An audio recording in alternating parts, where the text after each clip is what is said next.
when it comes to green honored Gojo, awakened Gojo, God Gojo, call it what you will, Gojo. This green DPS character, I've been having my way with him, and boys, let me tell you, he doesn't disappoint. He does not disappoint. When it comes to the phases of him awakening to then doing the ultimate, oh, if you've got the right setup, ladies and gentlemen, this man is dropping numbers. He is dropping big boy numbers. Very nice though, very nice. I will say a fantastic green DPS. So just to give you guys a bit of a rundown on what we're working with. So with my Gojo, I maxed out the ultimate, and then everything else is at level 8 currently. Once I get the resources and whatnot, we'll yeah, put some respect on my man's name. But just to give you guys a bit of a rundown on what this green Gojo is capable of and how he works. So with the first skill, it's a melee damage with a combine of Jujutsu. So Taijutsu you're doing 210, Jujutsu you're doing 170, it's a 2-hitter. This will lower the enemy's damage by 20%. This is pretty dope, by the way. There was a fight that I was in where I was like, damn, I really need to tank a lot of damage. And with the recollection card, with another unit lowering the enemy's damage, and then with Gojo coming along and lowering the enemy's damage, I think an ultimate shot did like 200-300 damage. It was that, yeah, they were doing nothing. So that is actually very, very clutch to have, actually, this skill. Once you're in the honored mode, then this skill will be buffed to where you're doing 420. It'll be a 4-hit, it's AoE, and you're adding an extra 10% on lowering the enemy's damage. So in that honored state, yeah, you got the AoE coverage, more damage, and on top of that, yeah, 30% on the enemy's damage. Also keep in mind, you are going to be losing out on the Taijutsu play, so just bear that in mind. Okay, the second skill is more for the Jujutsu side, so 650 Jujutsu damage. This is where we're going to be buffing up and applying those cores, so we get 1 core per usage. If you are in the honored state, then the damage will be up to 750, and you've got a good chance to get a crit on this one. It will be increasing your core by 1, so it doesn't increase it by 2, unfortunately, and that's pretty much what you're going to be getting out of that one. Alright, more damage, and that's pretty much it.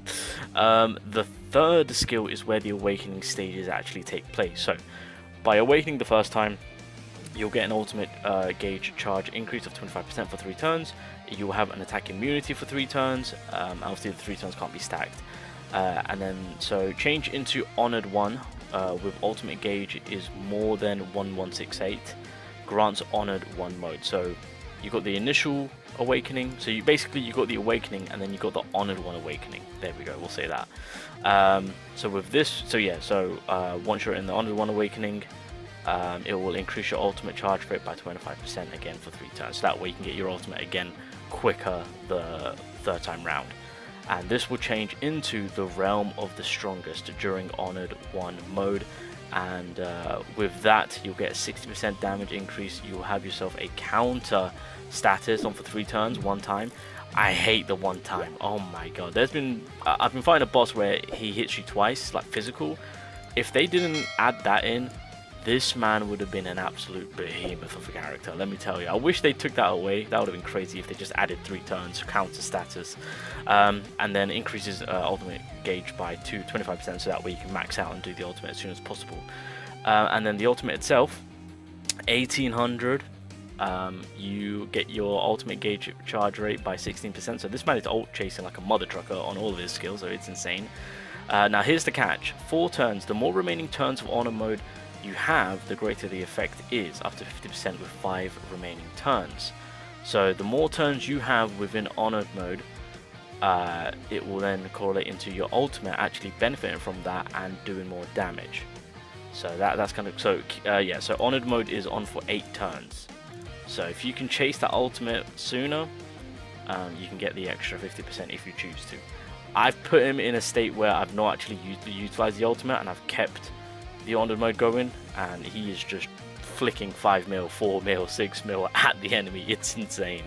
I love it. And then the combination, so he'll give himself and the ally the 30% critical hit damage increase. Fantastic. And then the other allies that aren't in the combination will get an ultimate gauge of 110 as per usual. So that's pretty much the kit itself. Going into the passives now, so as per usual, he has the limitless technique. So grants attack immunity, awakens itself for 3 turns, can't be stacked. If honored 1 mode is activated at the start of the turn, grants attack immunity, awakens itself 1 turn, cannot be stacked when own HP is 50% or when own HP is below 50%, my bad, below 50%. This effect can be activated twice in battle, so that's very kind of them. Curse technique reversed. So this is the whole countering mechanic. When targeted by the enemy single target melee attack, so it has to be a melee attack, you deal 520 Jujutsu countered damage towards the enemy with a high chance of crit or large chance, and then with that you will actually get a core. On top of that, you'll get your Jujutsu stat increase of 30%. So it's pretty beneficial to get targeted. And then of course, when honored mode is deactivated, unfortunately the counter status will pretty much be gone. So just bear that in mind.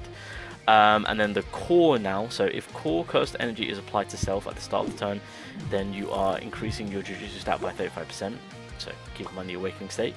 So let's see, one turn, each count increases an additional Jujutsu stat by 25% up to 210 with 8 counts. So this we already knew about the max 210 for the cores, because the developers already showed it on the live stream. So that's kind of how that's working in terms of build up for each core, right? So there's that. At the start of the battle, we get revival. So grants revival status awaken to self one time, can be activated when honored one mode is not activated. So that's very nice. When reviving with revival status awaken, increases own core of cursed energy count by 3. So that's what, 75%? Okay. If own HP is below 25% while in honored mode is activated, evades incoming attack by 20%. I wish they would have bumped it a little bit more. I was really hoping just to make this man like god tier. So I was really hoping for a slight little increase on that percentage, but there's 20%, so there's that. Deactivate this effect when HP condition is not fulfilled or honored one mode is deactivated. So yeah, there's a lot to look forward to with this Gojo, but ladies and gentlemen, it's easy as I can say, this man is insane.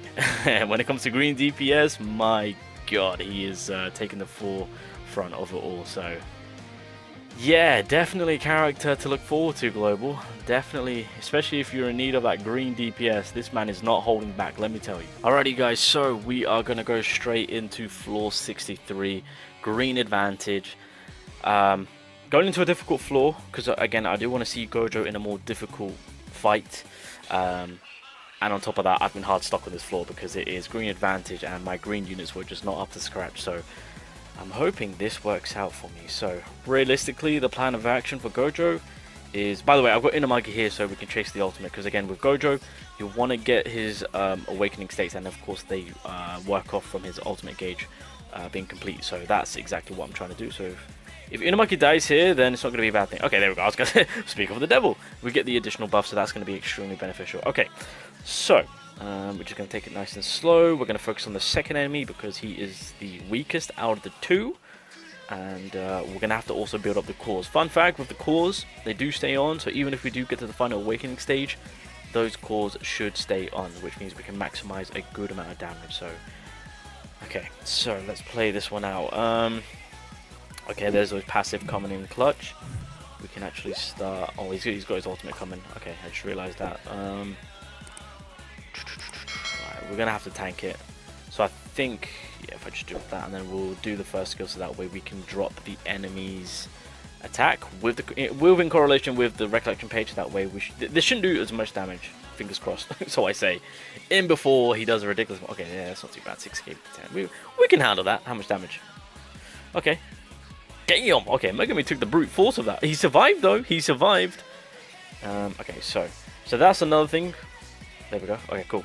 I was gonna say you better drop your ultimate first. So that's another thing which I like to utilize when it comes to using Gojo is keep in mind everything that we're trying to accomplish is pushing that ult bar. And so by doing these two, by doing Megami's and Geto's ultimate, yeah, it's gonna give Gojo that ultimate. So we're one step closer to that ultimate, which is exactly where we want to be. I've only built up one core, so if I get the opportunity, we can push for a little bit more, but it's not the end of the world. Okay, there's that increase, fantastic. Geto's eating that. Okay, we do have another AoE ultimate coming our way. I don't think there's really much on the table on what we can do, so I guess it's just going to be. Oh wait, is it gonna? Oh yeah, I forgot that's AoE. Oh. You know what? No, I think we're good to apply, because I do want to do more damage. So I think core's going to be the way. We're gonna. I think we can still tank. I think we can still tank. I'm pretty sure, unless I'm wrong. Oh, that break would have been beautiful. Okay. Yes, okay, yeah, we can, because obviously Megumi gets his, that's not too bad, yeah, okay, we tanked it. Megumi thankfully gets that dodge. So that's not too bad. Okay, so we can actually reduce the attack even more here, get that defense drop, and then we can stay on the offensive because of the old man's support player right there. Oh, beautiful, we got the break, I didn't even notice that. Oh, we got the miss, but we got the debuff. Very nice, very nice. How much damage is this doing? Damn, 3.3, okay. Okay, we're cooking with gas. Alright, we're going to apply everything because now we should be able to drop the bomb. Alright. Now, 50 mil on average? That's the consistency. Okay, yeah, sure. Wait, we'll take 19. We'll round it up. We'll take 20. Yeah, sure, why not? Alright, so that's you out of the way. So this is the part where it always gets me, even when I didn't have this Gojo. This boss is an absolute tank, and he's super annoying. Alright, let me focus up. So obviously we want to always get that awakened state going in. That's something that we can't sleep off. I do like the strategic play to where with Gojo, it's either offensive, but you do have that slight little team survivability by reducing the enemy's damage there. That's pretty solid. So no, there's no point applying that third skill. So in this case, we're going to exactly do as I've just mentioned. There we go, very nice. Alright, let's drop it. Bop! Wait, come back! Get over here. Very nice. Okay, this shouldn't do too much damage. Oh, god damn! Okay, oh my god. I think I'm going to lose Geto. Right, in that case, I think the best... Okay. If I can survive for one more turn, don't kill Geto. Do not aim for Geto, for the love of God. Look, Gojo is absolutely butchering you. My man is about to go into his second... Okay, there we go. Target Gojo again. God damn it, it's the old man, but Geto is still alive. Okay, so we're going to have to apply all the tankiness in the possible... Okay, we got one more turn. If Geto survives one turn... Okay, let's do that. If Geto survives one turn, then I think we're good. Okay, so there's that final stage. So we can do some good damage leading into the ultimate, which is very nice. Old man. Okay, there's that recollection page. Please don't go for Geto. Please don't go for Geto. Oh, please don't go for Geto. Ooh! Oh my god, see, that's the damage drop. That is the damage drop. We ate that up. Okay, oh my god. Yeah, okay, because we're healing, we can actually get that core going, so that's fine. Alright, how many cores is that the first core? Is that the second core? I'm not too sure. Alright. That's the first core. Okay, I'm not seeing any other cores I've built up. Okay, that's fine. Alright, so obviously, once again, as per usual... Did we get the stun? Oh, we got the stun! Let's go! So, as per usual, we are pushing this more so for Gojo, because we want to get that ultimate. Oh, the ultimate goes ultimate. Oh, nice! Okay, so we can actually keep reducing that damage. So that should do... That should actually minimize this enemy's ult damage now.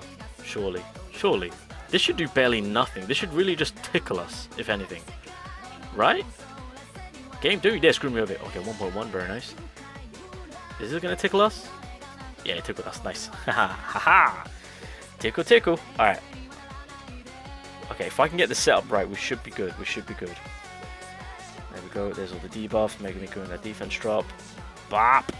Nearly 2 mil. Ooh. Okay, we've got 3 cores at the minute. But, oh, we go. Okay. So I'm going to drop the ult because I want to utilize Megumi's defense drops. It'll be stupid not to. Oh, come off it. We got the miss. Okay, that's fine. Alright, this, again, averaging 15. Hopefully you want to go to 20, somewhere around there. That's the consistency of this Gojo with the correct team support. Beautiful. We'll take that. We'll take that. We'll take that. This mother trucker is tanky AF, and I'm dropping big numbers like that. We'll take that. Okay, I'm happy about that. Okay, so he's broken. Can I set up? The enemy's knocked out cold, so is there any way we can set things up? Because realistically, we need another ultimate to kind of guarantee. But I think when I'm in that third awakening, I think if I just do the second skill, building up the cores, I think that alone might be enough to build up and do a good amount of damage. Maybe I might not even need to use the ultimate third time. I don't know. We'll see. Pop. Okay, 800k, very nice. Or nearly 900k practically. Okay, he's awake now. Do I have? Okay, yeah, I've got turns coming up where I can provide more survivability and some healing. Fantastic. All right, we can use this turn to build up some more cores. bop this man. 500k, okay. Okay, so our ultimate's at the ready. Oh god. Oh god. Okay, well, I wasn't expecting that. There we go. Survivability at its finest. That's exactly what we need to cater to. And then, oh god damn it, I was gonna. Alright. That's fine. Alright. God mode activated. I think that's what I'm gonna call it from now on, to be fair. God mode. Alright. Okay, so we've got the recollection page. I'm hoping that's more than enough for our team. Oh! Ooh. Oh my god! Yo! Drop that, heal that, and yeah, let's just get everything cooking. Yeah, okay, let me just to make sure my team survives, I'm gonna actually drop the damage from this enemy by a hell of a lot. Yeah, no, that's fine. I'd rather be safe than sorry. Screw it. I'd rather be safe than sorry. All right, so this is going to push for Gojo's ultimate, which is fantastic. Oh. This fight is tricky. If anything, this fight has opened my eyes for one thing. I need Team Choco right now. Her healing and survivability for the team is going to be so crucial because this is a... Oh! Yes! 0 damage. Screw you. You are not doing anything. Okay, cool. Yeah, and good defense drop, and then we can just stay on the offensive here. Oh, that's a sight to see. 0 damage. What you going to do now? We're building ourselves up. How much damage? 1.5. Beautiful. Beautiful. We'll take it. We'll take it. We'll take it. Nope. Nope. You ain't doing anything. You ain't doing anything. Get that. Okay, nice. Bop, nice. God damn it, Ghetto. My guy, just look through the darkness. Come on. 2.5, very nice. Okay, we got the ultimate already. It's Ghetto. Oh, God. What? What? How did it? What killed me? Oh, come on. Alright. Drop it. There we go. And Gojo, can you end it? Your consistency is there. Be consistent. Be consistent. That's what I'm talking about.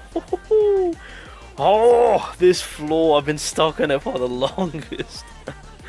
Oh, Gojo to the rescue. Now that I've got the old man, oh, I can utilize the green mono team beautifully. Shoko, come to me, my love, and we will be cooking with gas. So yeah, had to put him in a serious fight just to kind of see, and wow, happy days. I've been stuck on that floor for quite some time because my green characters were just not doing what I was needing to do.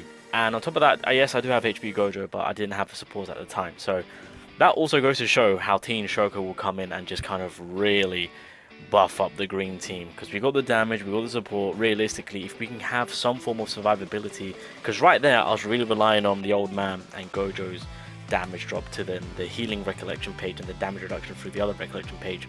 But to have Shoko come along, I think there's going to be more on the table for her when it comes to having a lot of survivabilities. That way we can cater more to that offensiveness. So that fight also really did show me I need Team Shoko. I need Team Shoko. But yeah, with the Gojo, yeah, he's a build-up type character, and when he's built up, the man is dropping literal bombs. But in a more serious fight, that's kind of what we're looking at in terms of damage output wise.